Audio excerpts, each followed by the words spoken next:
Oh, EA Sports. I don't know what me and all these other fans are going to do with you, to be honest.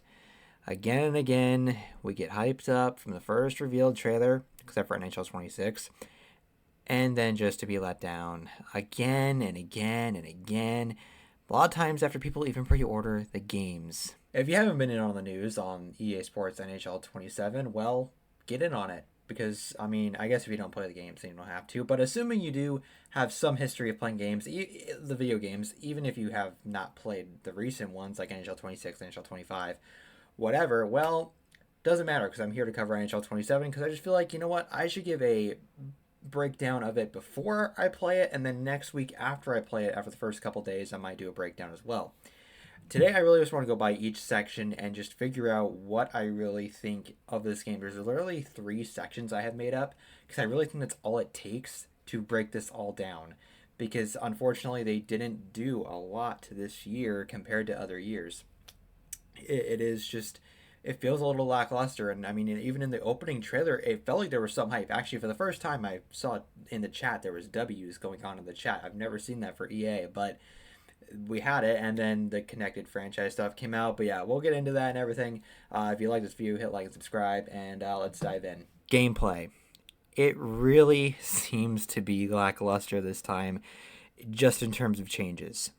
However, I do think the idea of playbooks, if you know what those are, and it's if they work, would help the gameplay, especially for the offline players, which I am a lot of the time, and even Hockey Ultimate Team players, which I know is a huge portion of the NHL community for EA. But overall, it just seems like a small amount even compared to recent years. We had the gameplay and presentation trailer this morning, and it wasn't awful, but it's one of those you have to just play and see, and that's really how it's going to be for me. They say all this, they said it last year, how like these teams and players were going to play like the actual players, and then oftentimes it didn't even actually happen. It honestly felt like they flat out lied. I really hope that's not the case this year, and honestly, I'm maybe slightly more confident, and I can kind of explain why. Basing purely off the trailer that we saw with the gameplay and the playbooks, whatever, it felt like you could actually see the difference in the way I saw like they played the Montreal Canadiens breaking out, and I actually kind of remembered seeing them break out like that in actual games in the playoffs last year, which is where I watched a lot of them, and even in the regular season. So if that's actually how it's going to be in game, then I think that's a good sign, definitely. But again, we have been fooled before, and it's one of those things like even when the gameplay, like I will tell you, when I first played NHL 26 this year, or not this year, but in 2025, it actually felt pretty good. I was actually enjoying it. And I know like there was a lot more changes like Beer Pro and stuff that I actually didn't even like. But gameplay wise, I thought it was solid. And then it was like midway through the year, I started to notice how clunky it felt again. And don't even get me started on playing online. I play World of Chell a lot. And I have a club that I play with my brother and everything. And it seems like there was a lot of glitching. And I know they have said they fixed that. I should have mentioned it when I did a full breakdown of the gameplay section. It does appear they've nerfed the LT, L2, or whatever you call it. Just like from what we saw in the trailer. But again, people always exploit it constantly. So I just know, although they've maybe fixed us spinning around, looking like actual maniacs on the ice, even if they fix that, I'm not sure if that really means that they've made it to where it's not easy to break again. It's a good thing in the game because I think having that skating ability on the blue line, like when you're using a guy like Quinn Hughes and even like Jack Hughes as a forward, they do those kind of things, but it does feel like you need to have a balanced version of it, which they've literally never had since NHL 25 when they added it. So that is probably my biggest concern. I hope that is fixed alongside all these other like playbook strategies and that. But we will see. It's really the biggest up in the air thing. So now I should move on to Connected Franchise. All right, Connected Franchise.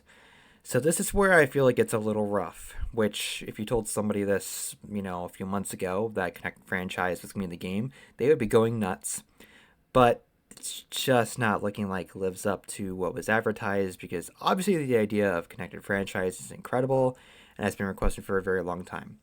But the fact that they are releasing it as what I'd say half of the experience is just terrible public relations to me. Like, why are you putting out a game that genuinely feels like it's not complete? I think the mode will be fun to play, and I do intend to play it myself. But it is going to be kind of painful to not have basic things like player aging and the draft. And probably my biggest thing is no CPU teams. What? I mean, seriously, come on. What if I wanted to just play me and like two other people, and that's it? What?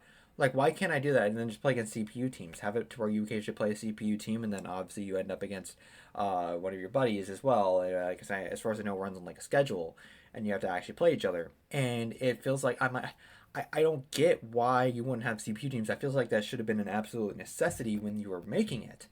And I feel like if there's anything they should be pressured to make mid-season or mid-year, this should be it. Because the fact that's going to kill a huge portion of connected franchise players, because some people can't manage to get 5 people. Like, I am probably going to jump in on the community and just like see who wants to play, and I might toss it out on the channel if anyone wants to play. And I'll set up a league, and watch for me on the World of Chell group on like Facebook. If you're on Facebook, you can watch for it there. But it just seems like you're taking out a lot of people who just want to play with their close friends. I think you're taking out a lot of those people, and it's gonna hurt them a lot. And I understand that in NHL 28, it's very likely we're gonna see a much improved mode. Hopefully, it doesn't take more than a year to get the complete thing. We should have like the draft, like fantasy drafts and player aging drafting, like that should all be added. I do think the general like look from what we've seen, and I'm sure I've thrown some images up there of what the menus and that look like. It does look good, and it looks like it'll be fun. And they've shown like in the trailer, they're like showing like people how it looks when you win and everything, and it's like it looked good. However, I do have obvious concerns that everyone has, which is just like, is it enough? Is it enough for what we've been begging for? And I just feel like we've been begging for it for so long that they had years to make it, and then like if they would have taken one more year, what if they had it complete? But like it feels like they put this in here because they had nothing else. It feels like this was probably something planned for NHL 28 or 29, and they just released it and advertised it because they had nothing else. That's honestly what it feels like to me.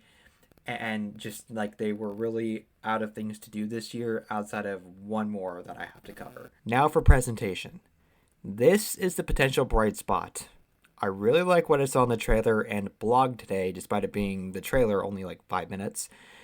As a mainly offline player besides World of Chell, this feels like an honestly really good addition to the game, and actually feels like they may have put a lot of work into the presentation compared to other years where they advertised it and it really still felt bland. Like they just had like 5-second on ice projection intros. NHL 23 was basically like what they were advertising that year. And then like the new broadcast team should be a lot better. I do like John Bruchegras in that. Like I think he'll be good for this. He might not be the greatest commentator outside of that, but from what we were hearing in the clips from the trailer, he does sound pretty solid. And I do like a lot of like the fan interactions, players going up against the boards, and it's going to look a lot more realistic or like real life. And the player, like the team intros and everything, the arenas are going to be really nice. So I think the presentation is probably the biggest bright spot. And I think a lot of offline players would probably agree with me that having these things matter more than I think some online players realize, because they've catered really hard to like offline players to think that like no one wants to see these like clips in that. But the offline community is kind of silenced in the fact that we do kind of want to have realistic. Like me, I've always wanted to play realistic. There are times, I don't do this in every franchise mode I make, but for instance, I play franchise mode an unholy amount. And there have been times I've played all 82 games in a season if I'm just kind of going for like a full realistic season. Like I did that last, like in NHL 25, I did that. Like during the off season, I took one of the teams and I played with updated rosters for the next season and played a full 82 game season with that team and made the playoffs and kind of did all that as like a realistic thing to feel kind of how the teams are different. And I had a really fun time doing that. I do it a lot, and having these new high stakes emotions really is what makes me actually kind of sold on the game. I mean, I already pre-ordered it because I'm an EA simp, but as much as I hate to admit it, but presentation is something I've always appreciated, and I think the fans being changed a little bit, which finally I think they've been the same animations for like a decade at minimum.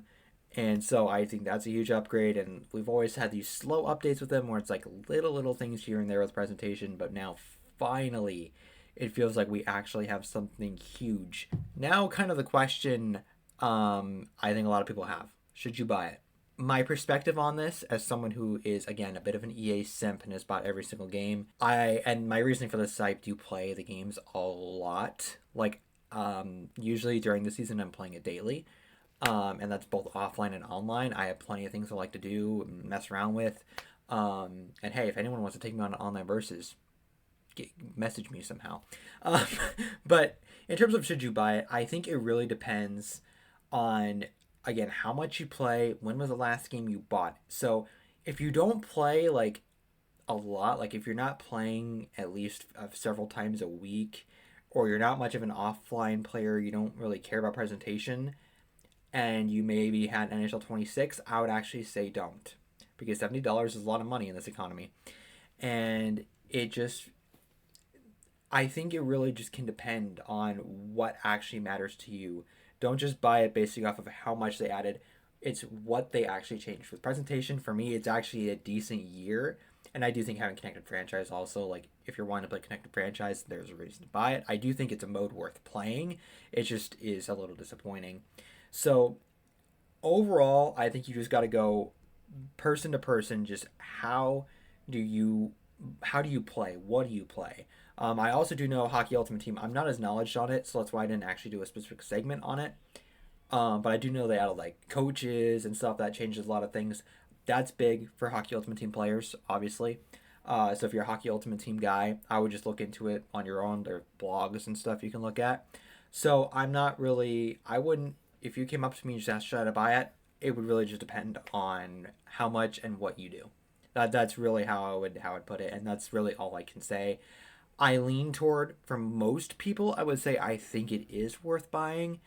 It's just not going to feel like there's an unbelievable amount of difference. It's going to be a lot of smaller things, and if you're okay with that, then, well, you could do that. And also, some people buy it around Christmas, which is also perfectly fine. And that's my yap session on NHL 27. This is my first video where I've actually changed kind of how I'm doing a few things. So if you've been here before, or if you're new, let me know what you think about me kind of having a lot more like pictures on the screen and doing specific segment breakdowns. If you do like that, I'm going to at least be doing that for the next like few weeks. I think I like it a lot. It's easier for me. And I've actually been like writing videos and stuff. So that's my plan from now on. Hope you enjoyed. And yeah, hit like and subscribe if you did enjoy. I am around the net, and I will see you in my next video.